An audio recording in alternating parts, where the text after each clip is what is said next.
Miksi me juuri nyt tarvitsemme yhteisöllisyyttä työpaikoilla? Siksi, että hyvä yhteisöllisyys ei vain synnytä hyvää ilmapiiriä, vaan myös vaikuttaa tuloksentekokykyyn. Jopa 1 pykälän parannus ilmapiirissä voi aiheuttaa miltei 10% parannuksen tuloksellisuudessa tehtyinä työtunteina.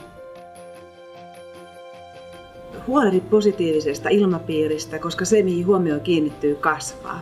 Tämä tarkoittaa tietysti sitä, että kiität ja kehut työkaveria, tervehdit, pistät liikkeelle ne positiivisia juoruja selän takana ja toimit kaikin puolin niin, että tuot esille myönteisiä asioita. Eli tarkoittaa sitä, että huolehdit omasta kehittymisestäsi, osaamisesta, kyselet toisilta, mitä he tekevät ja perehdyt toistenkin työhön, koska nimenomaan se, että opit tuntemaan työkavereitasi, edesauttaa heidän ymmärtämistään. Opit myös arvostamaan heitä paremmin. Niin esimiehenä kuin työntekijänäkin. Eli hyvä esimiestyö on vastavuoroista. Eli kumpainenkin vaikuttaa siihen, millä tavalla se ilmapiiri syntyy. Eli hyvän esimiestyöhön kuuluu se, että kuuntelet työntekijöitä, mutta myös hyvin työyhteisötaitoihin kuuluu se, että kyselet, jos et tiedä, annat palautetta, otat selvää, jos työpaikalla kiertää huhuja.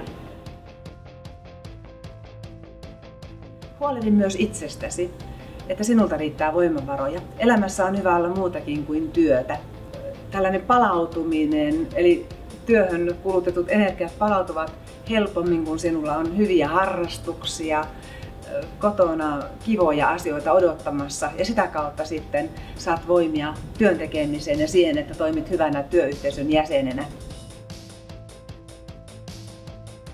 Ehkä on myös syytä kysyä porukalla, työpaikalla, mikä meillä lisäisi yhteisöllisyyttä. Voisimme kehitellä vaikka kuukauden teeman, mitä me voisimme vaalia aina kuukauden kerrallansa. Esimerkiksi positiivinen ilmapiiri, kiitämme, kehumme tai vastaavaa, jonka kautta voimme kasvattaa hyvää mieltä työyhteisöissä. Voisimme palata tästä jopa tällaisen yhteisöllisyyden kasvattamisohjelmankin ja katsoa vähän jälkikäteen, että onko se sitten toteutunut se ohjelma.